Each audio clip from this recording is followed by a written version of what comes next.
Hi, it's Rob from the Brush and Boltgun. Today I'm going to be doing a video tutorial on how to paint the Dark Lord Sauron. So the first colour we're going to use is Citadel Lead Belcher. Now you can see there's a little bit on his stomach plate there and on one thigh. Basically we're going to paint all of the armour plates and the chainmail with Citadel Lead Belcher. This gives it a nice kind of dull metallic colour. Or I should say dark silvery metallic colour. Now this miniature itself was actually one I got from eBay, stripped the paint off. Unfortunately it had some quite excessive superglue where you glue the top of his helmet on, and that had ran down and covered most of his face, so after getting some superglue thinner from Dave, he's not looking too bad, but his face is still a bit mashed in. Now that you have all the lead belcher done, on all the armour plates is mace, is chainmail. We're now going to use a little bit of Vallejo black. This just to make sure that his cloak and all the pieces of his cloak are completely black when we start painting them later on. Any bits that you might have gone over with the lead belcher, because the black covers over pretty much everything, I did do kind of a slapdash approach to the lead belcher, so there was plenty of black around those edges of the cloak and that kind of thing. Also because the way the model is cast when you're spraying it, I found it quite tricky to get all the angles and all the folds in the cloak particularly covered.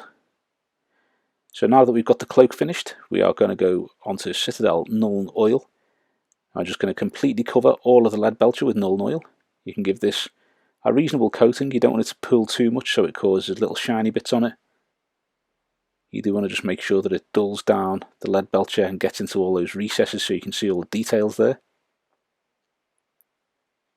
As I say, his face was a bit of a mess of superglue, even after most of it had been removed. It does look like he's taken a bit of a shovel into the face, so just bear with that as we go through. With the lead belcher dry, we're now going to use a little bit of Citadel Nuln Oil Gloss, and we're going to use this on the chainmail just to set it apart and make it look a little bit different from the armour plates and the rest of the armour. Give that a quick coating of that, like so. So next up, we're going to use some Citadel Agrax shade. You want to be applying this once the Nuln oil is dry. You don't want to do this obviously while it's still wet. Basically you're going to do some recess shading and just put this in all the recesses and all the ridges and spreading out a little bit further onto the flat of the plate, but enough so that it dulls them down and gives them that kind of tarnished old metal look.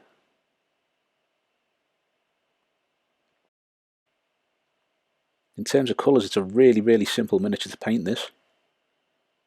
There's only really the black and the shades of, and then the lead belcher and shades of too. So it's a really short video in terms of the colours used and therefore the sections for it. So we're going to return to Citadel Lead Belcher now. All you're going to be doing here is you're going to be applying this to sort of the edges of the armour plate. So where the plates join together or overlap, that overlapping edge, you're going to add little highlights of lead belcher to that, as though the ends of it is a little scuffed and tarnished, while the sections in the ridges and further down have got that kind of weathered and tarnished look to it.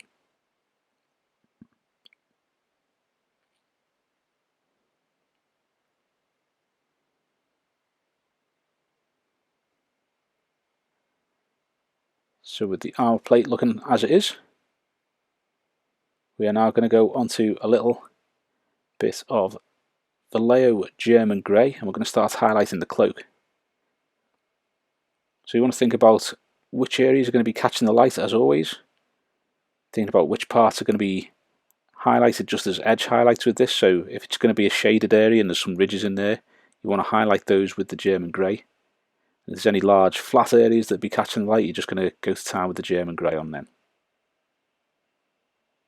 As I say, because of the colours and the way that I do the short snippets for the vids, the actual painting this probably took about 4 hours or something like that, maybe more.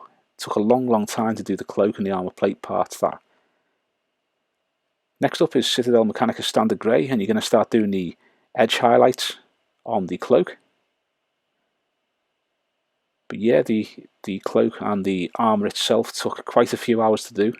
It was a lot longer painting this miniature than I expected it to be because the number of colours is really, really limited.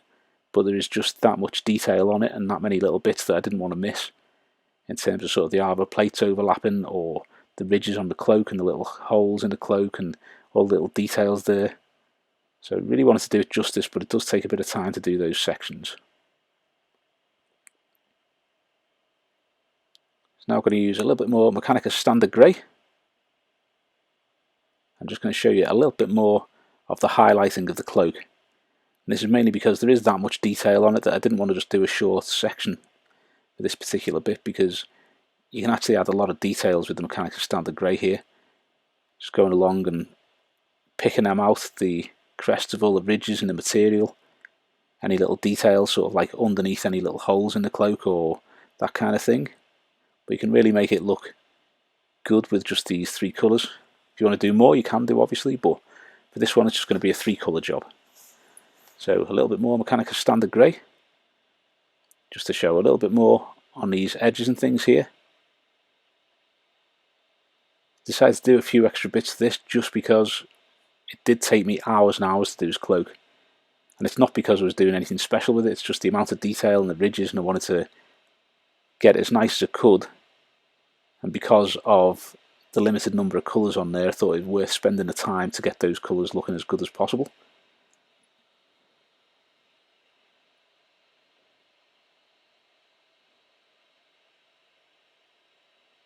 So this is how he's looking at the moment, with his cloak and his armour done. There's just one thing remaining, and that is the one ring. So I'm going to use a little bit of Citadel Retributor armour and just paint that on there.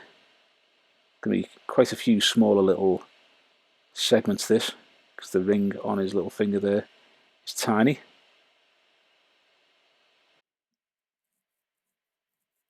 I'm just going to wash that with a little tiny bit of Citadel Agrax shade.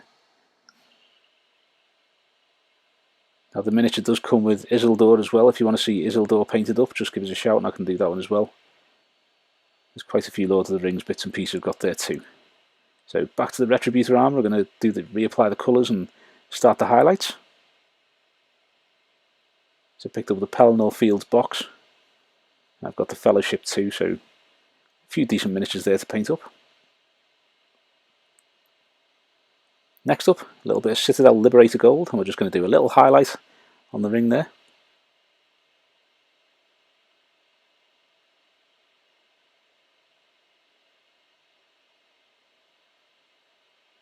Like so. The final one, we're going to add a little bit of Vallejo Model Air Chrome to the Liberator Gold. I'm just going to do the final highlight on the ring there. Like so. And that is the quick and easy version of painting up Sauron. That is a finished Sauron.